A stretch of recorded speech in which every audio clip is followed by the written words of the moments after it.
Hello, मी प्राध्यापक P डोळस, महात्मा फुले महाविद्यालय वरुड, राज्यशास्त्र विभाग प्रमुख. आपण गेल्या मागच्या 2-3 व्हिडिओमध्ये आपल्या अभ्यासक्रमातील लीडरशिप, नेतृत्व या महत्त्वपूर्ण घटकांचा अभ्यास या ठिकाणी करत आहोत. आणि नेतृत्व या घटकांचा अभ्यास करत असताना सर्वसाधारणपणे नेतृत्व म्हणजे काय, ज्याला आपण इंग्रजीत लीडरशिप म्हणतो. लीडरशिपचा अर्थ, त्याच्या व्याख्या, त्याची कार्यपद्धती, नेतृत्वाची संपूर्ण कशा प्रकारची कार्यपद्धती आहे, या सर्व बाबींचा आपण गेल्या मागच्या 2-3 व्हिडिओमध्ये माहिती पाहिली आहे. म्हणजेच लीडरशिप ही सर्वसाधारणपणे अगदी ग्रामीण भागापासून तर शहरी भागापर्यंत असो, देशाच्या राष्ट्रीय आणि आंतरराष्ट्रीय क्षेत्रापर्यंत असो, तर ही लीडरशिप कशा प्रकारची डेव्हलप होत जाते आणि लीडरला, नेत्याला आपलं संपूर्ण कार्य करण्यासाठी कशा प्रकारची कार्यपद्धती असावी, या सर्व महत्त्वपूर्ण बाबींचा आपण अभ्यास गेल्या मागच्या तासिकेपर्यंत या ठिकाणी केलेला आहे. म्हणजेच नेतृत्वाचे घटक कोणते आहेत, नेतृत्वाच्या घटकांच्या संदर्भात सुद्धा आपण दीर्घ अभ्यास केला. आज आपण या ठिकाणी नेतृत्व कार्यपद्धतीमधला अत्यंत महत्त्वाचा आणि शेवटचा घटक आपल्याला या ठिकाणी पाहायचा आहे, तो म्हणजे नेतृत्वाची भूमिका. पाहता नेतृत्वाचे घटक पाहिले, नेतृत्वाच्या व्याख्या पाहिला, नेतृत्व म्हणजे काय, कशा प्रकारचं असते, कोणत्या पद्धतीचं असतं, या सर्व बाबींचा आपण डिटेल्सपणे अभ्यास केला. आज आपण नेतृत्वाच्या भूमिका काय आहे, नेतृत्वाचा रोल काय आहे, भूमिका काय आहे, सर्वसाधारणपणे कशा प्रकारची भूमिका आहे, या अत्यंत महत्त्वपूर्ण अशा प्रकारच्या घटकांचा आपल्याला अभ्यास करायचा, अध्ययन करायचा आहे. आता एक गोष्ट लक्षात घ्या. आता आपल्याला म्हटलं का नेतृत्वाची भूमिका स्पष्ट करा, तर काय आहे, या प्रश्नाचं उत्तर अतिशय साधं, सोपं आणि सरळ एका वाक्यात आहे. कोणतं, तर ते म्हणजे नेतृत्वाचे किंवा नेत्याचे जे कार्य आहे, कर्तव्य, लीडर आहे, त्या लीडरचे कोणकोणत्या प्रकारचे कर्तव्य आहे, कोणकोणते काम करावं लागतं लीडरला. का लीडर फक्त तोंडानं म्हटलं लीडर म्हणजे झालं काय, असं चालत नाही. लीडरशिप ज्याला आपण म्हणतो, नेतृत्व लीडरशिप, जे लीडरशिप करतात, जो आपला प्रमुख नेता असतो, कोणत्याही राजकीय पक्षाचा मुख्य नेता जो असतो, त्याला आपण अध्यक्ष म्हणा, सचिव म्हणा, काय तर पुढं आहेच आहे सर्व. पण रोल काय असतो, आता रोल म्हटल्यानंतर, भूमिका म्हटल्यानंतर आपल्यासमोर प्रश्न निर्माण होतो, काय भूमिका असेल. त्या प्रश्नाचं अत्यंत साधं, सरळ आणि सोपं उत्तर आहे का नेत्याची कर्तव्य कोणकोणती आहे, त्याला काय काय करावं लागतं. लीडर होणं सोपं नाही. लीडर होण्यासाठी त्याला काय काय करावं लागते, कोणकोणती कार्य पार पाडावी लागते, आणि जी कार्य त्याला, विविध कार्य त्याला पार पाडत असताना जी भूमिका त्यालाच भूमिका म्हटलं जातं. आता त्या नेतृत्वाची भूमिका पार पडत असताना त्यामध्ये कोणकोणत्या भूमिका पार पाडाव्या लागतात, याचाही आपण अभ्यास करणार आहोत, याचा आपण विचार करणार आहोत. म्हणजेच संघटनेचा नेता जो असतो, टीमचा जो चमूचा नेता जो असतो, त्या टीमच्या नेत्याला वेगवेगळ्या परिस्थितीत वेगवेगळ्या प्रकारची कर्तव्य पार पाडावी लागतात, वेगवेगळ्या प्रकारचे निर्णय घ्यावे लागतात, वेगवेगळ्या प्रकारच्या समस्यांना तोंड द्यावे लागतात. आपल्या समोर आलेल्या ज्या निरनिराळ्या प्रकारच्या कठीण समस्या असेल, त्या समस्येमधून त्याला, पक्षाला बाहेर काढण्यासाठी, आपल्या संघटनेला बाहेर काढण्यासाठी, आपल्या टीमला बाहेर काढण्यासाठी, या ठिकाणी तो जे कर्तव्य करतो, तो जो आपली कर्तृत्व शैली दाखवतो, त्याला म्हटलं जाते रोल. आपण नेतृत्व या शब्दाला नेतृत्व तर तुम्हाला सांगितलं का नेतृत्व म्हणजे लीडर संघटनेचा लीडर असतो, टीमचा लीडर असतो, टीम क्रिकेट टीम असो, कबड्डीची टीम असो किंवा आपल्या राजकीय क्षेत्रातल्या नेत्याची टीम असो. आपण पाहतो आपल्या देशामध्ये, जगातल्या सर्वच्या सर्व देशामध्ये राजकीय पक्ष आहे, पॉलिटिकल पार्टी. राजकीय पक्ष म्हटल्यानंतर राजकीय पक्षाच्या निरनिराळ्या प्रकारच्या संघटना असतात. छोट्या लहान ग्रामीण भागापासून तर शहरी भागापर्यंत निरनिराळ्या प्रकारची त्याच्यामध्ये संघटना असतात.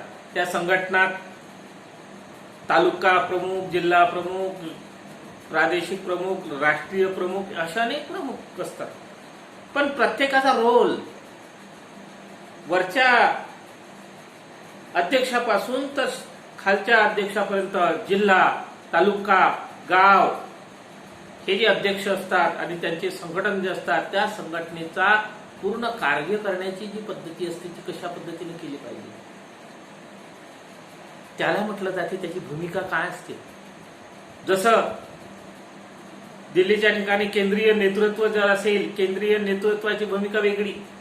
केंद्रीय नेतृत्वाने घेतलेले निर्णय राज्य नेतृत्वाला पार पाडावे लागते. राज्य नेतृत्वाने घेतलेले जिल्हा नेतृत्वाला, जिल्हा नेतृत्वाने घेतलेला तालुका, तालुक्याचं आपलं गाव, आणि या पातळीपर्यंत त्याचं संघटन असते. आणि त्या संघटनेत निरनिराळ्या प्रकारचं काम लीडर, या लीडरला पार पाडावं लागते. त्याची महत्वपूर्ण अशा प्रकारची कार्य, लीडरच्या कार्यावरच त्या पक्षाचं किंवा त्या टीमचं यश आणि अपयश अवलंबून असते.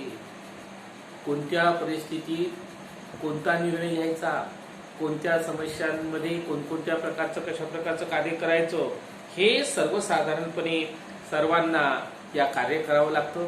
नेतृत्वाची भूमिका ही अत्यंत महत्वपूर्ण अशा स्वरूपाची भूमिका असते. आणि त्या दृष्टिकोनातून आता उदाहरणार्थ आपण एक छोटंसं उदाहरण घेतलं का, पंतप्रधान, देशाचा पंतप्रधानाची भूमिका स्पष्ट करा. तुम्हाला मागच्या वेळेस मी BA पार्ट 1 ला असताना सांगितलं का भारताची राज्यघटना पण बघितली. त्यामध्ये पंतप्रधानाचा रोल, भारताच्या पंतप्रधानाची भूमिका थोडक्यात स्पष्ट करा किंवा सांगा काय आहे भारताच्या पंतप्रधानाचा रोल, भूमिका. तर पंतप्रधानाला जे संपूर्ण देशाच्या विकासाच्या दृष्टिकोनातून जी कार्य पार पाडावी लागतात, ती कार्य कोणकोणती आपण डिटेल्स मध्ये जाणार नाही. ती सर्व कार्य पार पाडत असताना तो जे कार्य पार पाडतो त्यालाच त्या पंतप्रधानाचा रोल म्हटला.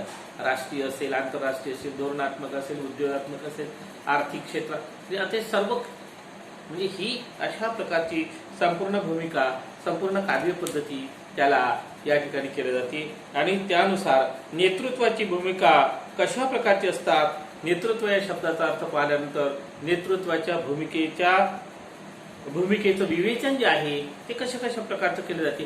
पहिलं महत्वाचं, त्या भूमिका ठरवत असताना किंवा त्याला कार्य करत असताना काय काम असते. पहिलं अगदी सुरुवातीला पहिलं आहे रणनीतिकार.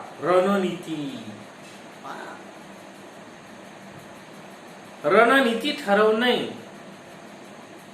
रणनीती म्हणजे कोणतीही गोष्ट जर करायची असेल, समजा युद्ध करायचं आहे, छोटीशी गोष्ट घेतली आपण, युद्ध करत असताना काय प्लॅनिंग आखावं लागते. रणनीती, आपल्या जवळ कमी सैन्य असताना सुद्धा शत्रू पक्षाला जिंकण्यासाठी, शत्रू पक्षावर विजय प्राप्त करण्यासाठी रणनीती तयार करावी लागते. आता ह्या रणनीतीचे तुम्हाला पुरातन आणि आधुनिक दोन्ही जर उदाहरणं दिले तर या ठिकाणी पहिलं आपण उदाहरण जर घेतलं, अगदी आपल्या महाराष्ट्राच्या बाबतीमध्ये जर पाहिलं तर शिवाजी महाराजांचं आपण उदाहरण घेऊ. शिवाजी महाराजांच्या जवळ अस्तित्वात असणारं जे सैन्य बळ होतं ते इतर जे राजांच्या तुलनेत अतिशय कमी होतं, संख्याबळ कमी. आणि संख्याबळ कमी असताना शिवाजी महाराजांनी एक गड हस्तगत केला, जिंकला. आता हे हस्तगत करत असताना, जिंकत असताना सर्वसाधारणपणे रणनीती तयार करावी लागली. मोठ्या मोठ्या किल्ल्यावर चढून जायचं आहे, तर मोठ्या मोठ्या किल्ल्यावर चढून जात असताना कसं जायचं कोणत्या पद्धतीनं जायचं, कोणत्या मार्गाने जायचं, ही रणनीती ठरवावी लागते. असं नाही जमत का एकदम म्हटलं युद्ध करायला चाललं उद्या आणि ठरलं ना आपलं घोडं आणि तलवार काढली निघाले आपले चाललं युद्ध करायला, असं जमते का? नाही जमत. सर्वसाधारणपणे त्या दृष्टिकोनातून काय करावं लागतं, त्याचं प्लॅनिंग तयार करावं लागते, रणनीती तयार करणं, आणि ही रणनीती तयार करून सर्वसाधारणपणे तिची योग्य प्रकारे अंमलबजावणी करणं, रणनीती करणं. त्या काळामध्ये त्या पद्धतीचं काम केलं. आता एक शिवाजी महाराजांचं उदाहरण सांगितलं. दुसरं, जर एखाद्या राजकीय पक्षाला एखाद्या स्टेटच्या निवडणुकीत आपल्याला जिंकायचं आहे, तर आपण बघतो आपल्या भारतामध्ये जर पाहतो काँग्रेस पक्षाची रणनीती कशी, भारतीय जनता पक्ष रणनीती आखत आहे. मध्य प्रदेशमध्ये निवडणुका होईल किंवा अन्य प्रकारच्या, बिहारमध्ये निवडणूक आहे, आपण नेहमी शब्द ऐकतो बिहारची राजनीती जी आहे. आता बिहारच्या निवडणूक आहे. आता बिहारच्या निवडणुकीमध्ये प्रत्येक राजकीय पक्ष आपली रणनीती तयार करताय. रणनीती भारतीय जनता पक्ष करताय, काँग्रेस पक्ष करताय, बहुजन समाज पार्टी करत आहे, लालू प्रसाद यादवचा पक्ष करताय. म्हणजे आपापला पक्ष आपापल्या राजकीय पक्षाला जास्तीत जास्त निवडणुकीत विजय प्राप्त करून घेण्यासाठी काय काय करता येईल याची रणनीती तयार करत आहे. याला म्हटलं जाते रणनीती. आणि ती रणनीती तिचा उपयोग करून त्याचा पुढे पुढे त्याला उपयोग करावा लागेल, याला म्हटलं जाते रणनीती. त्यानंतर संवादता. आता रणनीती केल्यानंतर, रणनीती तयार केलं, प्लॅनिंग तयार केलं, रणनीती तयार झाली, संवादता असली पाहिजे. संवादता, कम्युनिकेशन. संवादता म्हणजे काय? कम्युनिकेशन. मग कम्युनिकेशन म्हणजे काय? कम्युनिकेशन म्हणजे सर्वसाधारणपणे एका विचाराची देवाणघेवाण, संसूचन. आपले आता राजकीय भाषेतले शब्द आहे संसूचन, कम्युनिकेशन इंग्रजी शब्द.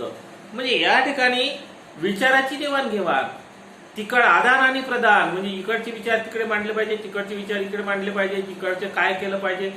म्हणजे या ठिकाणी एखादी रणनीती तयार झाल्यानंतर त्या विचारांची देवाणघेवाण, लोकांचे अनुयायी जे आहेत त्यांचे विचार जाणून घेतले पाहिजे. लोकांना काय पाहिजे, कशा पद्धतीनं पाहिजे, त्याच्या अडचणी काय, त्याचं काय काय काय केल्यानं काय होईल, लोकांचे भावनिक प्रश्न काय, अशा आपल्याला अनेक.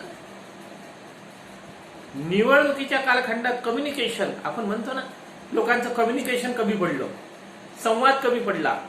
लोकांसोबत जाणे, भेटणे, बोलणे, चालणे, वागणे, राहणे, कार्य करणे हे जर कमी पडलं, या पक्षानं बाबा या पक्षाचे लोकच नाही आले, या पक्षाचा प्रचार कमी पडला, या लोकांचा जनसंपर्क कमी पडला, या लोकांचा संवाद कमी पडला. म्हणजे ही जी आहे रणनीती तयार करणं पहिलं. दुसरं महत्वाची गोष्ट म्हणजे सुसंवाद निर्माण करणं, हे अत्यंत महत्वपूर्ण कार्य. दुसरं महत्वाचं भूमिका या नेतृत्वाला पार पाडावी. आणि आपण बघतो अनेक राजकीय पक्ष भारतामध्ये, आता आपण राजकीय पक्षांची नावं जास्त प्रमाणात घेत नाही, घेता येते पण आपण घेत नाही. याचं कारण का ते सेन्सिटिव्ह विषय असतात. कोणी काही म्हणतात, कोणी काही म्हणतात, कोणी लगेच त्याच्यावर ऑब्जेक्शन घेतात. भारतीय जनता पक्षाचा आपण जर जास्तीत जास्त बोलत राहिलं किंवा त्याच्या चुका, त्याच्या दुरुस्त्या सांगत राहिलं, काय काय करते म्हटलं, तर एखाद्या भारतीय जनता पक्षाच्याच माणसाला हुबक मुळला येते, असं म्हटलं. काँग्रेस पक्ष असेल, आपण काँग्रेस पक्षानं काय केलं पाहिजे, कोणती रणनीती, संवाद कसं, हे जर म्हटलं तर काँग्रेस विरोधी किंवा काँग्रेसच्या समर्थकांना कधी राग येऊ शकते. म्हणजे हा आपला जो विषय आहे हा सेन्सिटिव्ह विषय आहे. पण जो नेतृत्वाची भूमिका पार पाडत असते त्याला कम्युनिकेशन, रणनीती, नंतर दुसरं कम्युनिकेशन, हे सुसंवाद, एकमेकांसोबत, जनतेसोबत, समाजासोबत, अनुयायांसोबत, आपल्या कार्यकर्त्यांसोबत, नेत्याचा आणि त्यांची माहिती यांच्यापर्यंत त्यांचे काय, हे कम्युनिकेशन, ज्याचं कम्युनिकेशन अत्यंत सुस्पष्ट चांगल्या प्रकारचं असेल, तो सुद्धा तो नेता काय सक्सेसफुल होऊ शकतो किंवा होतो. आता तिसरी महत्वाची बाब, नाविन्यपूर्ण कल्पना. नवीन कल्पना लागते. आपल्याला निवडणुका जर जिंकायच्या आहे तर निवडणुका जिंकण्यासाठी नाविन्यपूर्ण कल्पना आपण पाहतो. भारताचा जर इतिहास घेतला तर भारताच्या इतिहासामध्ये जेवढ्या जेवढ्या निवडणुका झाल्या तेवढ्या तेवढ्या निवडणुकांमध्ये प्रत्येक राजकीय पक्षांनी नवीन नवीन स्वरूपाचे नारे दिले असल्याचं आपल्याला दिसते. नारे पाहतो आपण निवडणुकीच्या वेळेस नारे देतात, स्लोगन निरनिराळ्या प्रकारचे दिले जातात. नाविन्यपूर्ण कल्पना तुमची कशी असल्यामुळे नाविन्यपूर्ण असली पाहिजे. आणि तेच कल्पना काँग्रेसची असेल, तेच कल्पना भारतीय जनता पक्षाची असेल, तेच कल्पना कम्युनिस्ट पक्षाची असेल, तेच पक्ष समाजवादी पक्षाची असेल, तेच पक्ष साम्यवादी पक्षाची. हे जर एकाच सर्वांच्या कल्पना सारख्या जर असल्या तर लोक काय म्हणतील, सर्वांच्या कल्पना सारख्याच आहेत. नाविन्यपूर्ण कल्पना तुम्हाला सांगायला का आम्ही काय करू, नाविन्यपूर्ण अशा स्वरूपाच्या कल्पना जनतेच्या समोर मांडणे आणि त्या विचार मांडणे, नाविन्यपूर्ण विचार मांडणे आणि ते राबविण्याच्या दृष्टिकोनातून, संघटनात्मक दृष्टिकोनातून कार्य करणे, जनतेमध्ये उत्साह निर्माण करणे आणि अनुभवाने बाह्य जगाशी कोणकोणत्या प्रकारचा केंद्रबिंदू कशा प्रकारचा ठरेल, राष्ट्रीय आंतरराष्ट्रीय क्षेत्रात नाविन्यपूर्ण कल्पना, आपलं आंतरराष्ट्रीय धोरण कसं राहील, आंतरराष्ट्रीय संकल्पना कशा राहील, परराष्ट्र धोरण कसं राहील, औद्योगिक धोरण कसं राहील, हे अनेक प्रकारच्या नाविन्यपूर्ण कल्पना आम्ही जर निवडून आलो तर देशात काय परिवर्तन करू, कोणती कल्पना, मॉडेल, निरनिराळ्या प्रकारच्या कल्पना, आधुनिक नाविन्यपूर्ण कल्पना जे लोकांना आकर्षित करण्याच्या दृष्टिकोनातून केल्या जाते, अशा प्रकारच्या नाविन्यपूर्ण कल्पना समोर मांडणे हे सुद्धा एक अत्यंत महत्वपूर्ण नेत्याचं काम असते. नेत्याचं काम असते ते जो नाविन्यपूर्ण कल्पना आपल्या अनुयायांसमोर आणि जनतेसमोर आणि राष्ट्रासमोर मांडू शकत असेल तोच नेता सक्सेसफुल होऊ शकतो, निवडणुका जिंकू शकतो. आपण सर्व डोळ्याने साऱ्या गोष्टी बघतो आहे आणि नाविन्यपूर्ण कल्पनांना लोक जास्त प्रमाणात प्रतिसाद देत असल्याचं दिसतं. प्रशिक्षकांची भूमिका या ठिकाणी चौथी महत्वाचा प्रशिक्षकाची भूमिका. आता प्रशिक्षक म्हणजे कोच. आता अलीकडे सर्वच गोष्टीला कोचची गरज लागते. कोच टीम मध्ये आपण बघतो, आता क्रिकेटचा मावला आहे, क्रिकेटचे लोक आहेत, क्रिकेटमध्ये आपण बघतो, क्रिकेट आपण नजरेसमोर नेहमी राहणारे मॉडेल आहे. पाहतो आता प्रत्येक क्रिकेट टीमला कोच असते, नेताचा आहे कोच, प्रशिक्षक. तसेच राजकीय पक्षांच्या दृष्टिकोनातून निवडणुका जिंकण्याच्या करिता निरनिराळ्या प्रकारचं प्रशिक्षण देणारे कोच सुद्धा असले पाहिजे. कोच सांगणारे, माहिती सांगणारे, शिकवणारे, समजावून सांगणारे, अशा प्रकारे असं केल्यानं असं होते, तसं केल्यानं तसं होते, तसं केल्यानं तसं होते, मग असं करायला पाहिजे, तसं करायला पाहिजे. मग अशा आज आपण पाहतो राजकारणात सुद्धा या सर्व गोष्टी कराव्या लागतात, केल्या जातात. क्रिकेटमध्ये आपण पाहतो कोच, कबड्डीमध्ये आपण पाहतो कबड्डीचा मध्यांक झाला का कोच आपल्या टीमच्या लोकांना समजून सांगते, यानं इथून आला तिकून गेल्यानंतर तुम्ही कसं करायचं, कव्हर कसं करायचं, आपण एंट्री कशी टाकायची, पकडायचं कसं, सर्वांनी काय कसं करायचं. म्हणजे ही कोच आपल्या टीमला जिंकण्यासाठी नाविन्यपूर्ण मार्गदर्शन करते, म्हणजे प्रशिक्षण देते. क्रिकेटमध्ये तसं बॉलिंग कशी टाकली पाहिजे, कोणत्या पद्धतीने टाकली पाहिजे, काय केलं पाहिजे, काय कोणत्या खेळाडूची कमजोरी कोणती आहे, काय आहे, प्रशिक्षक शिकवतो. कसा मारला पाहिजे, म्हणजे ही जी आहे ही क्रिकेटमधलं झालं, ते कबड्डीमधलं झालं. आणि इकडे जर आपण राजकारणामध्ये जर पाहिलं तर राजकारणामध्ये प्रशिक्षक असतो. प्रशिक्षण दिलं पाहिजे, लोकांना शिक्षण दिलं पाहिजे, काय काय कशा कशा प्रकारचं काय असलं पाहिजे, कोणकोणते डावपेच शिकवले जाते. डावपेच प्रशिक्षण म्हणजे सर्वसाधारणपणे या सर्व खेळण्याच्या दृष्टिकोनातून कोणत्या प्रकारच्या कलागुणांचा आणि डावपेच या ठिकाणी शिकवण्याचं काम त्या ठिकाणी केलं जाते. आणि त्यानंतर पाचवा जो महत्वाचा घटक आहे, संघटनेत कारभार करण्याची सत्ता, सहकार्याकडे सोपविण्याची भूमिका. संघटना जी आहे ती संघटनेमध्ये दुसऱ्याकडे कारभार सोपविण्याची भूमिका. मी एक नेता आहे, तर मी एक नेता असल्यानंतर मी माझा काही कारभार दुसऱ्याकडे सोपविला, तर दुसऱ्याकडे हा कारभार सोपवला म्हणजे कारण काय आहे का बा, एकट्या माणसाला सर्वची सर्व कार्य करणं सहजासहजी शक्य होत नाही. आपल्या कामाचा भार हलका करावा या दृष्टिकोनातून काही कार्य त्याच्याकडे सोपवली जाते. कामाचा भार हलका करण्यासाठी कार्य सोपविले जाते आणि हे नेत्यांचं महत्वपूर्ण कार्य असते. आणि त्यातून एक चांगलाही परिणाम होते आणि वाईटही होते. नेत्याचा एक तर दबदबाही राहते किंवा नेत्याचा दबदबा कमी होते, दोन्ही आहे. चांगलाही परिणाम होऊ शकते आणि वाईटही परिणाम होऊ शकते. आणि दबदबा म्हणजे मुख्य नेत्याचा दबदबा कमी होण्याचे चान्सेस फार मोठ्या प्रमाणात असते. आपण जर आता तुम्हाला एक उदाहरण दिलं, अमित शहा भारतीय जनता पक्षाचे राष्ट्रीय अध्यक्ष होते. राष्ट्रीय अध्यक्षानंतर त्यांनी गृहमंत्री पदाची सूत्र स्वीकारली, अध्यक्षपद दुसऱ्याकडे दिलं. काही दिवसपर्यंत जरी अध्यक्ष वेगळा असला तरी हेच त्याचा कारभार पाहत होते, हस्तक्षेप करत होते कार्यामध्ये.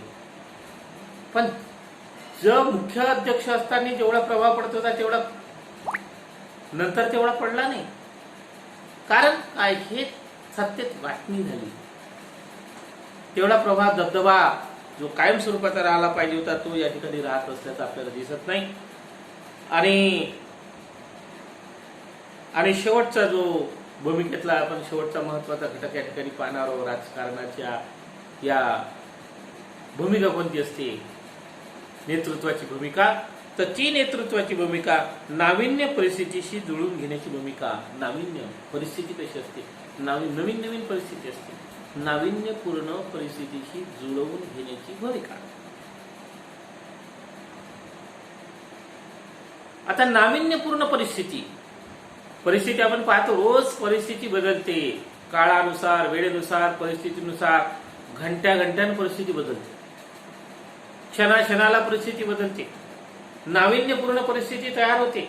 आणि नाविन्यपूर्ण अस्तित्वात असणाऱ्या परिस्थितीला मुकाबला करण्यासाठी किंवा त्याचा मार्ग काढण्यासाठी या ठिकाणी परिस्थितीशी जुळवून घेणं हे फार गरज असते. आपण म्हटलं का परिस्थिती जुळवूनच घेत नाही, काही झालं तरी चाललं, तुटलं तरी चालन, फुटलं तरी चालन, पण मी झुकणार नाही, असं जमत नाही. असं नाही जमत. नेतृत्वाला असं करणं अजिबात जमत नाही, कारण जमणार नाही. जर त्या परिस्थितीशी जुळवून घेतलं नाही, काळानुसार, वेळेनुसार, परिस्थितीनुसार परिवर्तन होत असते, बदल होते. आता जुन्या माणसांनी जर म्हटलं नवीन माणसांच्या मतानुसार चालत नाही, जुनं ते सोनं, जुनंच वागवायचं, परिस्थितीनुसार तुम्ही परिवर्तन होत नाही. नाविन्यपूर्ण परिस्थितीत तुम्ही जर जुळवून घेण्याचं काम करत नसेल तर मग मात्र अडचणी निर्माण होतात. म्हणून नाविन्यपूर्ण परिस्थितीशी जुळून घेण्याची महत्वपूर्ण अशा प्रकारची भूमिका नेतृत्वाची असली पाहिजे, लीडरची असली पाहिजे. हे अत्यंत महत्वाचं असते. म्हणजे ही संपूर्ण जे तुम्हाला सांगितलं लीडरशिप, मी जे तुम्हाला नेतृत्वाची भूमिका सांगितली, ही नेतृत्वाची भूमिका केवळ आणि केवळ राजकारणासाठी सांगितलेली नाही, हे लक्षात घ्या. अगोदरपासून मी सांगितलं नेतृत्व, लीडरशिप. लोकांनी म्हटलं का लीडरशिप म्हटल्याबरोबर एकदम राजकारणातच लीडरशिप असते असं नाही. प्रत्येक क्षेत्रात लीडर असणं गरजेचं, लीडरच असतो. औद्योगिक क्षेत्रात, सामाजिक क्षेत्रात, कारखान्यात, मजूर संघटना, मजुरांचा लीडर असतो, शेतकऱ्यांचा लीडर असतो, बांधकाम कामगारांचा लीडर असतो, टीचर संघटनेचा लीडर असतो. म्हणजे अनेक संघटना जेवढ्या आहे भारतामध्ये नाही, जगातल्या सर्व इंटक, आयटक, कामगार संघटना, ह्या सर्व संघटनांचे नेते असतात.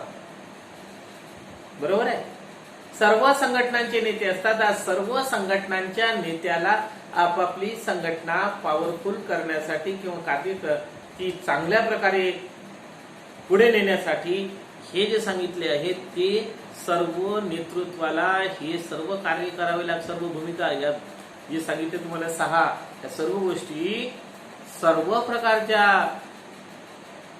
कार्य करणाऱ्या, सर्व प्रकारच्या क्षेत्रात कार्य करणाऱ्या नेत्यांमध्ये या सर्व गोष्टी असले, त्यांची ही भूमिका असते.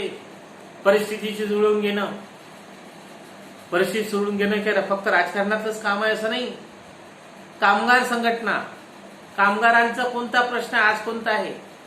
लेबर, कारखान्यात काम करणारे लेबर असेल, बांधकाम करणारे लेबर असेल, शेतीवर काम करणारे लेबर असेल, शेतकरी संघटना असेल, मजूर संघटना असेल, त्याला परिस्थितीशी जुळवून घ्यावी लागते. कोणती परिस्थिती? आज दुधाचा प्रश्न आला, उद्या कापसाचा प्रश्न येते, त्यानंतर ऊसाचा प्रश्न येते. मग परिस्थिती जर आपण एकाच कापसाच्याच भावाला धरून बसलं जमन काय? नाही.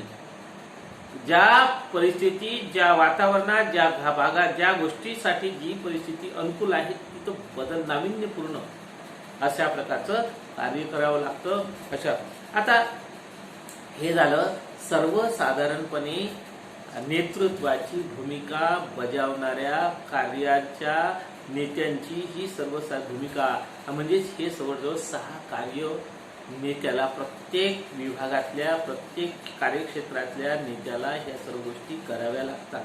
निव्वळ मी राजकारणासाठी सांगत नाही, सर्व क्षेत्रामध्ये हे सर्व कामात पडते. कारण का लीडर फक्त काही राजकारणातच असते नाही. राजकारणात निवडणुका लढवणे आणि सत्ता हस्तगत करणे त्याचाच लीडर असते असं नाही. लीडर सर्व क्षेत्रात आहे आणि त्या लीडर सर्व क्षेत्रात अस्तित्वात असणाऱ्या लीडरला या सर्व गोष्टी कराव्या लागतात. महत्वाची भूमिका. आता आपण हे तुम्हाला सर्वसाधारण नेतृत्वाच्या भूमिका काय असतात, कशा प्रकारे ते सांगितलं, कार्य काय असतात ते सांगितलं. आता राजकीय नेतृत्व, राजकीय नेतृत्वाची भूमिका काय? राजकीय, आता तुम्हाला स्पेशली एका विशिष्ट भागातल्याच व्यक्तींचं कार्य सांगतो. आता हे जनरल सांगितलं सर्व नेतृत्वाची. राजकीय नेतृत्वाची भूमिका, जे राजकारणामध्ये काम करतात त्या राजकारणामध्ये काम करणाऱ्या लोकांचं नेतृत्व करण्याची भूमिका जी कशी असते. आता नोकरशाही माध्यमातून प्रशासन चालवण्यात येते. राजकारणामध्ये प्रशासन कोण चालवते? प्रशासनात कोण चालवतात? प्रशासनामध्ये सर्वसाधारण प्रशासन चालवण्याचं महत्वाचं काम नोकरशाही करते. नोकर संघटना म्हणजे आधुनिक काळामध्ये, आधुनिक राज्यात एक अत्यंत महत्वपूर्ण अशा प्रकारचं वैशिष्ट्य जर पाहिलं तर राजकीय संघटना ग्रामीण भागापासून, खेडे भागापासून, शहरी भागापासून सर्वच ठिकाणी म्हणजेच देशाच्या कानाकोपऱ्यामध्ये नोकरशाहीचं जाळं पसरलेलं आहे. नोकरशाही का फक्त एकाच गावात आहे का? अतिशय कानाकोपऱ्यात, भारताच्या किंवा जगातल्या कोणत्याही कानाकोपऱ्यात, ग्रामीण भागापासून तर सर्व क्षेत्रात कानाकोपऱ्यामध्ये नोकरशाही अस्तित्वात, नोकरशाहीच्या माध्यमातूनच कार्य चालते. आणि संपूर्ण लोकांच्या अडीअडचणी कोणत्या प्रकारच्या आहे, लोकांच्या तक्रारी कोणत्या आहे, लोकांच्या मागण्या कोणत्या आहे, हे सर्व नोकरशाहीच्या माध्यमातूनच निर्णय कसे घेतले जातात, कोणत्या पद्धतीने घेतले जावे, काय करावं, कशा पद्धतीने त्याची अंमलबजावणी कशा प्रकारे केली पाहिजे, त्या सर्व गोष्टी या ठिकाणी नोकरशाहीच्या माध्यमातून केल्या जातात. राजकीय नेतृत्वाला दुसरं कोणतं कार्य करावं लागतं? धोरण निर्मिती. धोरण, हे आणि धोरण आपापल्या देशाच्या, समाजाच्या, राष्ट्राच्या, जनतेच्या विकासासाठी निरनिराळ्या प्रकारच्या ध्येय धोरणांची निर्मिती करणे हे अत्यंत महत्वाचं काम राजकीय नेतृत्वाचं. देशाचा विकास झाला पाहिजे, समाजाचा विकास झाला पाहिजे, राष्ट्राचा विकास झाला पाहिजे, आर्थिक झाला पाहिजे, सामाजिक झाला पाहिजे, सांस्कृतिक झाला पाहिजे, औद्योगिक झाला पाहिजे. हे सर्व प्रकारचे ध्येय धोरण निर्माण करणे आणि ध्येय धोरण निर्माण करणे एवढंच नव्हे तर त्या ध्येय धोरणाची प्रत्यक्ष रीतीने अंमलबजावणी करणे. आर्थिक विकास. आर्थिक विकास हा देशाचा कणा आहे. जो देश आर्थिक दृष्टिकोनातून संपन्न असेल तो देश चांगल्या प्रकारची प्रगती करू शकतो. आज आपण पाहतो, आज आपण आपल्या भारताचा जर विचार केला तर आपल्याला काय दिसते? आर्थिक विकास. आपण म्हटलं जाते का आर्थिक विकासात भारत मागे पडला. नोटबंदी असेल, जीएसटी असेल, काय अशा निरनिराळ्या प्रकारच्या ज्या ज्या घटना घडामोडी घडल्या त्यामुळं उद्योगधंद्यावर मोठ्या प्रमाणात परिणाम झाला. अलीकडे कोरोना आल्यामुळं अर्थव्यवस्था डगमगीत आली आणि त्यामुळं काय झालं, आर्थिक विकासाचा दर जो आहे, जीडीपी ज्याला आपण म्हणतो, तो कमी झाला. म्हणजे देशाच्या विकासामध्ये आता बेरोजगारी आहे, दारिद्र्य आहे. आपण पाहतो का गेल्या 5-7 वर्षामध्ये कोणालाही नोकरी मिळाली नाही. बेरोजगारी मोठ्या प्रमाणात आहेत, मंदीची लाट आलेली आहे, आर्थिक दुर्बलता निर्माण झालेली आहे. म्हणजे आर्थिक विकासाची कोणत्याही प्रकारची कारणं होऊ शकली नाही. दारिद्र्य रेषेखाली जगातल्या बहुतेक देशांमध्ये या ठिकाणी कार्य केलं.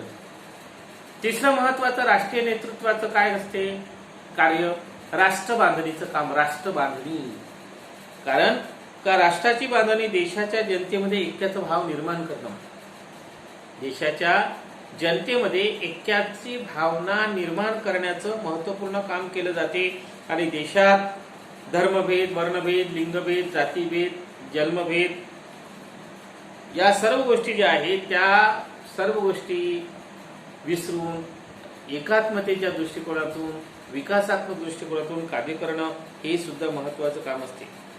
लोकशाहीवादी नेतृत्व, तिसरं महत्वाचं काम लोकशाहीवादी. लोकशाही शासन पद्धतीची रूपरेषा. लोकशाही निर्माण करणे, विधिमंडळ, न्यायमंडळ, निर्वाचन मंडळ, कार्यकारी मंडळ या माध्यमातून लोकशाही जास्तीत जास्त प्रमाणात वृद्धिंगत करण्याचं काम या ठिकाणी केलं जातं. लोकशाहीला वृद्धिंगत करणं, लोकशाहीचा विकास करणं, लोकांना, आता लोकशाही म्हणजे काय, आता भरपूर आहे त्याच्यावर सांगता येईल, पण लोकशाही पद्धतीनं काम केलं. अलीकडे आपण म्हणतो का भारतात लोकशाही राहिली नाही. जर एखाद्या व्यक्तीच्या म्हणण्यानुसार जर देशाचा राज्यकारभार चालत असेल, कोणत्याही लोकांच्या, सर्वसामान्य लोकांच्या हिताचं आणि त्यांच्या मताचं जर या ठिकाणी मोजमाप होत नसेल, त्याच्यात दखल घेतल्या जात नसेल, तर मात्र ते योग्य होणार आहे. लोकशाही त्याला म्हटलं जाणार लोकशाही. लोकांच्या, समाजाच्या, राष्ट्राच्या विकासाच्या दृष्टिकोनातून सर्वांना घेऊन विकास करणं, चालणं हे महत्वपूर्ण अशा प्रकारचं असतं. आपण पाहतो का जगातल्या अनेक देशांनी लोकशाहीचा स्वीकार केला, पण लोकशाहीचा स्वीकार केल्यानंतर काही देशांमध्ये तर अल्पशा काळातच लोकशाही नष्ट झाली. लोकशाहीची जागा हुकुमशाहीने घेतली आणि लोकशाही राजवटी ज्या होत्या त्या अल्पकाळ टिकल्या आणि त्या राज्यामध्ये, देशामध्ये क्रांती निर्माण झाली आणि तिथं हुकुमशाही पद्धती निर्माण झाली. त्या सर्व बाबी, त्या सर्व दृष्टिकोनातून राष्ट्रीय स्तरामधून, स्थानिक स्तरामधून लोकशाही निर्माण होणं ही नितांत गरजेचं असते, आवश्यक असते. तर या ठिकाणी